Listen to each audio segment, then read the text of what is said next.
Forensic genetic genealogy might seem like a great way to solve crimes, but there's actually a lot more going on behind the scenes that most people don't realize. The idea sounds simple: use people's DNA from online databases to catch criminals.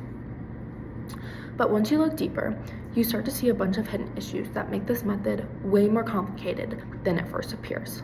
Hello, my name is Olivia Connor, and today I'm going to prove to you why using genetic forensic genealogy is wrong and why other methods are more beneficial. Yes, catching criminals matters, but the way we get there also matters, especially when you think about privacy, consent, and how easily things can go wrong when DNA is involved. Today I'm going to describe to you how CODIS is extremely credible and one of the most developed and advanced federal identification systems, the faults of DNA evidence, and how forensic genetic genealogy creates privacy concerns. Firstly, one of the biggest concerns is that most people don't really know what they're signing up for when they upload their DNA to these genealogy sites. A lot of people do it just for fun or to find family members or learn about their backgrounds. But they don't always understand that their information could later end up in a criminal investigation.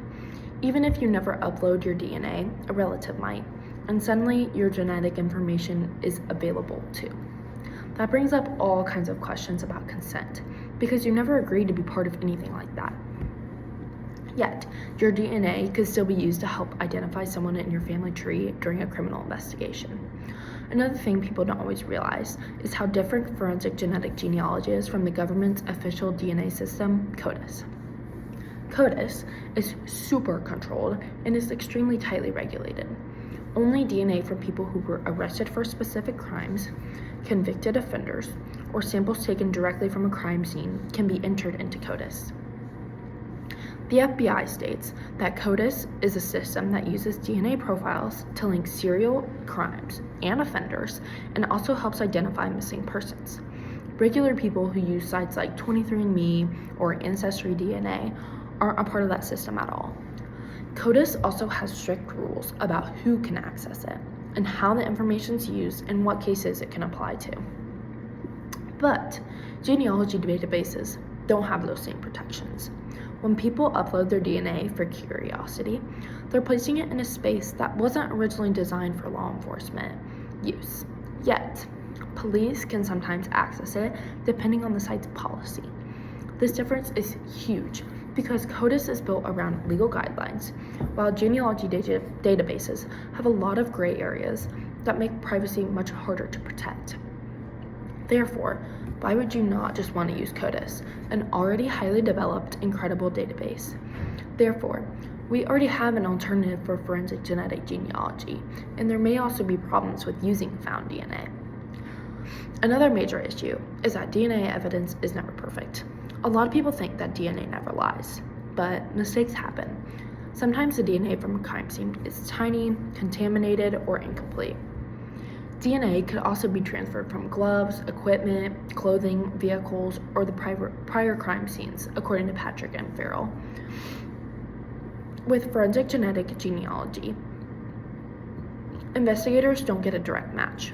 They get a list of relatives who might be connected to the suspect. Then they have to build a whole family tree and basically guess which direction to follow.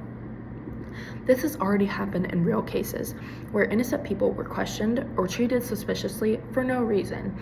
Even when someone is completely innocent, being connected to a criminal investigation can mess up their life, their reputation, or even their sense of safety. Patrick and Farrell also states that DNA results often rely on probability statistics. Prosecutors sometimes exaggerate these numbers to imply certainty, and that simply does not exist. That certainty does not exist. For example, a statistical match does not mean that the only person could have left the DNA. Only one person could have left the DNA.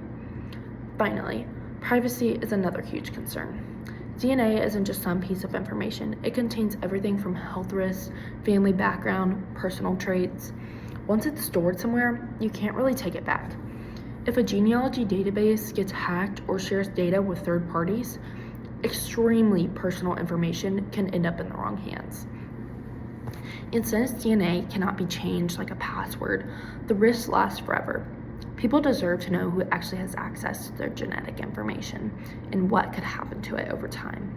As stated by Madison just year, consequently, users miss the opportunity to opt out of investigative genetic genealogy matching and are automatically stuck with opting in to the default setting, which permits law enforcement to utilize and compare DNA profile without actually obtaining their informed consent to do so.